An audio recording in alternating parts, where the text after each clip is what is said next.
Lord's engineering college Hyderabad का वाहिद मुस्लिम minority institution पिछले साल 200 से ज्यादा स्टूडेंट्स को मिली है यहाँ पर बड़े कंपनीज में प्लेसमेंट, जिनमें सबसे ज्यादा सालाना 13 लाख रुपए की सैलरी भी मौजूद है। एडमिशन्स और डिटेल्स के लिए नंबर्स पर कांटेक्ट करें। अस्सलाम वालेकुम नाज़रीन, आइए निकलते हैं आज की अहम खबर पर। कल जैसे कि हमने आपको एक खबर दिखाई थी कि बीजेपी के एक लीडर ने ये कहा था कि हैदराबाद पुराने शहर में सर्जिकल स्ट्राइक कर दूंगा। खैर उसी का आज मुंह तोड़ जवाब देते हुए बैरिस्टर असदुद्दीन अवैसी ने एक जलसे में कहा कि सर्जिकल स्ट्राइक करना ही है तो उससे पहले जी किशन रेड्डी को जो है रिजाइन देना पड़ेगा, क्योंकि ये होम मिनिस्टर का काम है। अगर पुराने शहर में कोई पाकिस्तानी है या कोई रोहिंग्या इलीगल अगर रह रहा है तो इस तरीके से बैरिस्टर असदुद्दीन अवैसी ने कहा। हम आपको दिखाते हैं बैरिस्टर असदुद्दीन अवैसी की तकरीर। बीजेपी का एक लीडर ये कल बयान दे दिया कि अगर बीजेपी हैदराबाद में बल्दिया का इलेक्शन जीतती है तो पुराने शहर में बीजेपी सर्जिकल स्ट्राइक करेगी और सर्जिकल स्ट्राइक करने के बाद भारतीय जनता पार्टी पुराने शहर से पाकिस्तानियों और रोहिंग्यों को निकालेगी। मेरा बीजेपी से एक ही सवाल है, बल्कि मैं मुल्क के वजीर आजम नरेंद्र मोदी को और मुल्क के वजीर दाखिला अमित शाह को कह रहा हूं कि पिछले 6.5 साल से आपकी हुकूमत है। यहां पर पार्लियामेंट में सिकंदराबाद से आपका एमपी है और वो वजीर भी है, मिनिस्टर ऑफ होम है सिकंदराबाद के एमपी। अगर हैदराबाद में पाकिस्तानी है, रोहिंग्या है, तो 6 साल से और 1.5 साल से आपका ये सिकंदराबाद का एमपी जो मिनिस्टर ऑफ होम है, क्या वो सो रहे हैं? क्या उनको नहीं मालूम था कि यहां पर पाकिस्तानी रोहिंग्या है?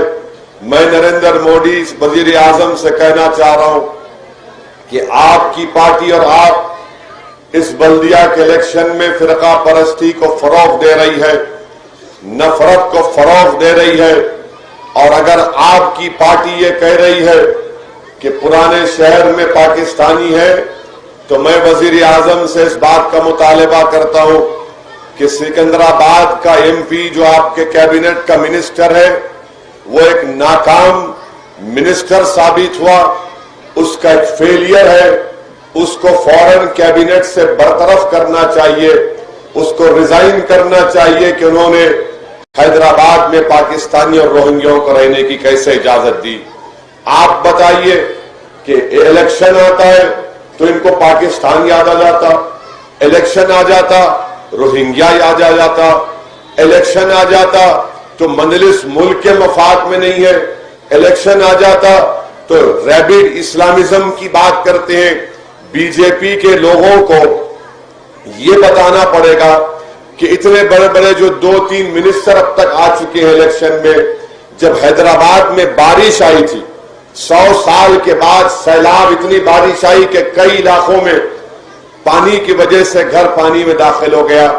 क्या वजीर आजम नरेंद्र मोदी आपके पास आपको इतनी तौफीक नहीं हुई कि आप अपने मरकजी वजीर को भिजाते? आज इलेक्शन है तो एक नहीं, 2 नहीं, 3 मिनिस्टर आ रहे। A1 टाउनशिप की एक और नई पेशकश जहांगीर पीर दरगाह से 2 किलोमीटर पहले मल्टीनेशनल कंपनीज के करीब, जो कि बिल्कुल आबादी से लगा हुआ, बेंगलोर हाईवे से सिर्फ 5.5 किलोमीटर, बीटी रोड से लगा हुआ, तमाम डेवलपमेंट के साथ 5,50,000 में 100 गज का प्लॉट। A1 टाउनशिप में आपका ये छोटा सा इन्वेस्टमेंट आपका और आपके बच्चों का मुस्तकबिल बदल सकता है। आज ही तशरीफ लाएं और A1 टाउनशिप के इस प्रोजेक्ट से फायदा उठाएं। Office at pillar number 235 opposite fisheries department, Rajendra Nagar, Hyderabad.